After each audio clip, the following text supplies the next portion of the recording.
நேற்று வீடியோவோட பார்ட் 2 இன்னைக்கு. நேற்று வீடியோ பார்க்காதவங்க பார்த்துட்டு வந்துருங்க. ஸோ அவர் அந்த ராபர்ட் ஜே வால்டிங்கர் வந்து 2 குரூப்பாக பிரிச்சிருக்காங்க அந்த ஹார்வர்ட் யூனிவர்சிட்டி ஸ்டடியில்.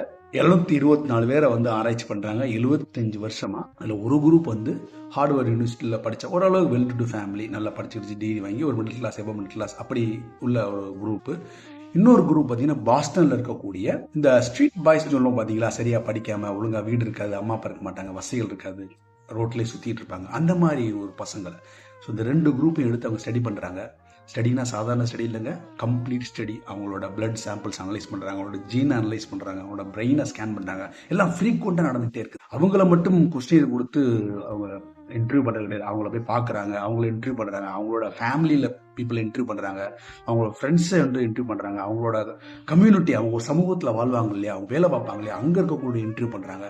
இப்படி தொடர்ந்து நடந்துக்கிட்டே இருக்குது இந்த ஸ்டடீஸ். ஸோ இதோட அவுட்கம் வந்து கிட்டத்தட்ட ஆயிரக்கணக்கான பக்கங்கள் கூடிய அவுட்கம் வந்துருக்குது. அவங்களுக்கு இந்த ரிசல்ட் கிடைச்சிருக்கு. இந்த 724 பேரில் இன்னமும் உயிரோடு இருப்பது 60 பேர். அவங்கெல்லாம் 90 வயசுக்கு மேலே வாழ்கிறாங்க. ஸோ அவங்க மூலமாக ஒரு தகவல் அவங்களுக்கு அதுதான் அவுட்கமாக கிடைக்கிது. இந்த 724 பல பேர் இறந்து போயிட்டாங்க. பல பேர் வந்து ஆல்கஹால் அடிமையாக இறந்துருக்காங்க, டிப்ரெஷனுக்கு இறந்துருக்கிறாங்க, பெரிய நோய்க்கு இதாக இறந்துருக்கிறாங்க, பல பேர் ஒன்றுமே இல்லாமல் பெரிய ஆளாக இருக்காங்க, எல்லாம் இருந்தவர்கள் ஒன்றுமெல்லாம் போயிருக்காங்க. இப்படி எல்லாம் நடந்து கடைசியில் மிஞ்சினது 60 பேர் 90 வயசையும் கடந்து அவர்கள் மூலம் கிடைப்பது இந்த ரிசல்ட். அதாவது ஒரு மனிதன் சந்தோஷமாக மகிழ்ச்சியாக இருப்பதற்கும் ஆரோக்கியமாக இருப்பதற்கும் இந்த 3 விஷயங்கள். அவனுக்கு ஒரு நல்ல குடும்பம் ரிலேஷன்ஷிப்பில் இருக்கிறான், ஃபேமிலி ரிலேஷன்ஷிப் இருக்குது, கணவன் மனைவி அம்மா அப்பா சிப்ளிங்ஸ் நெஃப்யூ இஃப்யூ எல்லாரோடையும் ஒரு உறவு, நல்ல உறவில் ஓரளவுக்கு நல்ல உறவில் இருக்கிறான். 2வது ஒரு ஃப்ரெண்ட்ஸ் சர்க்கிள், நிறைய பேர் கிடையாது, நிறைய ஃப்ரெண்ட்ஸ் கிடையாது, ஒரு பாண்டிங், மனசை விட்டு பேசக்கூடிய ஒரு சில ஃப்ரெண்ட்ஸ் இருக்கிறாங்க அவனுக்கு. இப்படி ஒரு ரிலேஷன்ஷிப்பில் இருக்கு.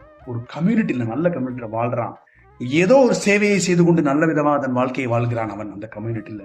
இந்த 3ஐயும் திருப்திப்படுத்தினவங்க தான் அந்த 60 பேர். அவங்க தான் சந்தோஷமாகவும் ஆரோக்கியமும் மகிழ்ச்சியாகவும் இருக்கிறாங்க.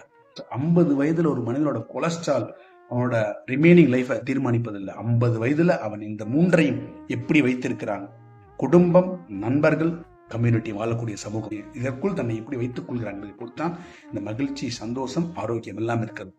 இது இல்லாதவர்கள் யார் என்று கேட்டார்கள், தங்களை தனிமைப்படுத்திக் கொண்டவர்கள். எல்லாம் இல்லாமல் தனிமைப்படுத்திக் கொண்டவர்களுக்கு மிட் லைஃப்லேயே உடல் வலிகள், வேதனைகள், இல்லாமை, டிப்ரெஷன், மன அழுத்தம், இப்படி எல்லாமே வந்துடுது.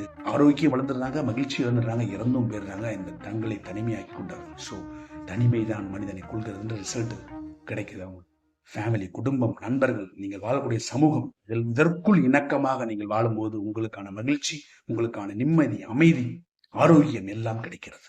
நல்ல சிந்தனைகள் விதைப்போம், நம்பிக்கை வளர்ப்போம். அன்புடன்.